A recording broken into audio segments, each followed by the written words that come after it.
The Oklahoma City Thunder tie it up 2-2. We have a tied up finals. Um, it's pretty much just who's gonna win the next two, you know? Um, we got 3 games left, but best of 3 at this point. Um, I will say OKC wins, but just barely. I mean, you good. OKC should feel good that they win this game, that they can tie it up and not face a 3-1 deficit with the caliber of a team that they are. But man, I don't feel confident. I mean, like I still picked the Thunder to win. I still got the Thunder winning. They should still believe in themselves. The Pacers should still believe in themselves, of course.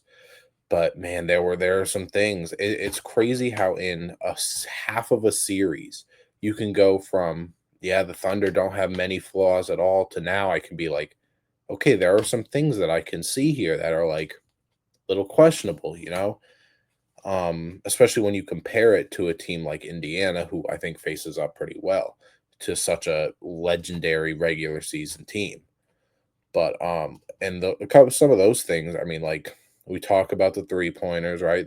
I think they only ended with three, maybe, maybe four. Let's see, 3 for 17, while Indiana was 11 for 36. They cooled down in the at the end there, but the 3 point discrepancy. I mean, really, they like the secondary scoring other than Shea, sometimes it's up in the air, man. I mean, J-Dub had 27, Caruso had 20, Chet even had 14, but like we haven't seen that all playoffs from them. Like J-Dub the first couple games of the finals wasn't very great.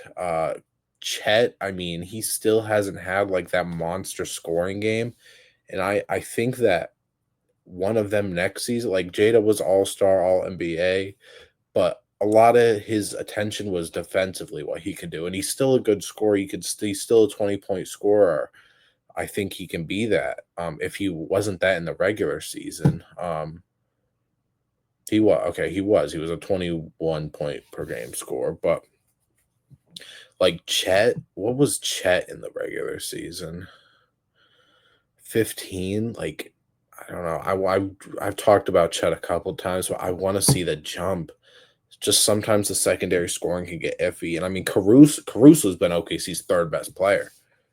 You could even argue second if you want over J Dub. Like it's been Shea, Shea's like way up here, J Dub, and then Caruso. Like they're really close if I'm being honest. Um, and just what else? Rebounding isn't always the greatest. They don't have a ton of big bodies. They've got a bunch of stocky guys, but they don't have amazing rebounding. Thankfully, Chet gave you 15, but Harnstein gave you 6. And other than that, J Dub gave you 7. But after that, it's like three for a few different people. You actually win the rebounding battle by 10. Turnovers weren't the prettiest. Thankfully, in Benedict Mathurin, who was a 90% free throw shooter in the playoffs, missed 3 free throws in a row at the end of the game. Kind of shut that game down in the last, couple possessions. But Shea, I mean, you got to give your flowers to Shea. I don't know. I mean, I understand if some people don't like the free throw thing, but he's a guard, man. Like it again, I've compared it to Embiid before. I think Embiid is so much worse at this, like so much harder to watch than Shea is.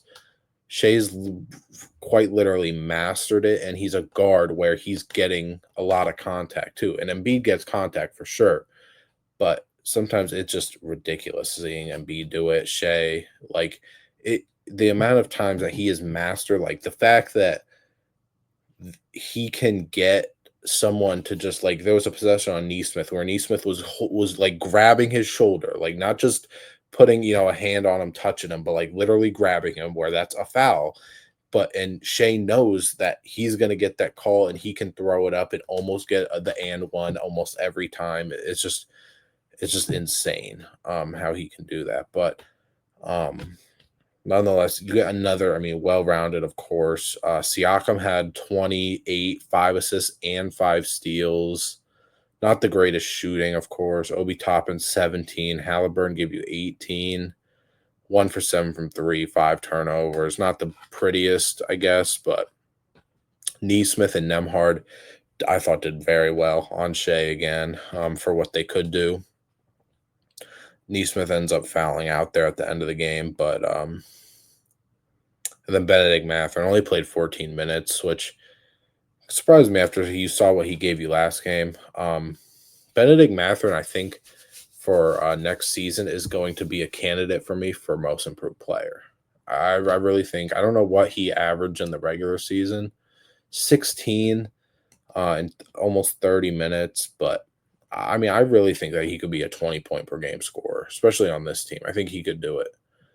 But nonetheless, I don't really want to talk too much about this game in general anymore, but like what this means for the finals, right? Again, tied up.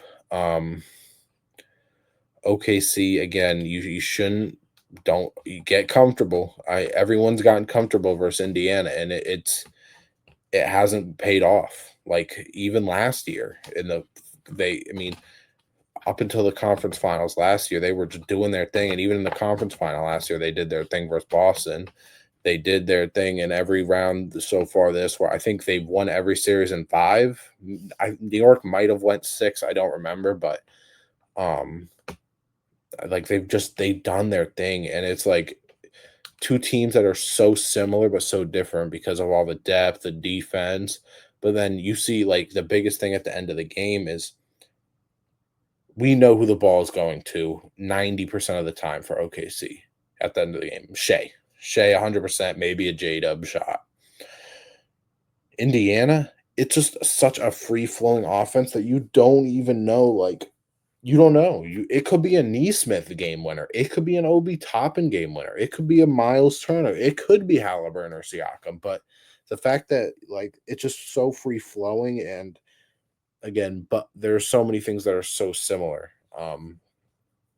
But I think OKC, they really need to, it's hard to even say that because you get so many good games from like Caruso, Wiggins, that in game 2, I believe. Um Dort's has some, I think last game he had 4 threes or something like that. Um I don't know. It's so hard. Like I was talking to my dad. I'm like, Dirk's final run is probably the hardest that we'll see, that we've seen, even if Indiana wins.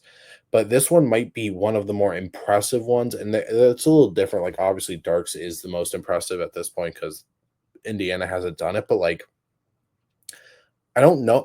It's so hard to point a finger on what it is that Indiana just has. Like their mojo. They've got just, they're hot at the right time, and they have just outworked their opponents, and what they're doing, like I can't determine what that thing is because again, OKC is a 68 win team. Some people had the Thunder sweeping. Some people had them in like a not competitive 5-game series, and they're tied up currently, and they were honestly really, they were a few free throws and one more possession away from being down 3-1 to the Pacers. Like it's just, I don't know what it is, and I don't know if I will be able to, because like there's things that they do well, of course. Um I believe the assist numbers in this game, I think, were like crazy too. I don't think OKC had 11 assists, Indiana had 21. So it's just so much more free flowing. Again, didn't have an assist. The most assists you got 3 from J-Dub and Hartenstein. That's it. Well, on the other side, you get 7 from Halliburton, who is, obviously that's what he does. 5 from Siakam and a few from other people. But in 21, I'm not going to act like it's just the most amount of assists either. But like, it's just so hard to kind of see because like points in the paint, Thunder had 50 points in the paint to the 36 from the Pacers. Again, we already talked about the rebounding, but I don't know. It's just so hard to point out what it is, but I've still got OKC winning. I think OKC wins game 5. I think they do. I think the broadcast said they were 6-0 once when they lost a game in these playoffs. I think, and obviously they didn't lose tonight, but I just think OKC's gonna put something together. And again, it's not me hating the Pacers. It's not me sleeping on them because at this point, it's like if you pick the Pacers, you're not crazy anymore because it's 2-2. It's who wins 2 out of 3 games. Who wins 2 games first, and whoever wins this game 5, whoever wins game 5 wins the series probably. And I know I put out a short earlier saying whoever wins tonight wins the series. I think that's still true because I still have OKC winning, but game 5 is just you don't get bigger than game 5. Game 5 in a situation like this is bigger than any game. Obviously, game 7, what like obviously, but there's nothing bigger than game 5. 2-2 NBA Finals. You're going back into OKC where you took one game. It's 1-1, or yeah, it's 1-1 at each place so far. So that we've seen wins on the road, wins at home from both teams. Like it just, I don't know. It's hard to pinpoint what the Pacers do that make it just so elite in how they just do it every time and it works. But yeah, I'm super intrigued to see how game 5 goes. Make sure you guys like and subscribe. Come back for more. We're gonna put out a lot more different stuff when the finals are over and as we head into the off season. So this is where you want to be.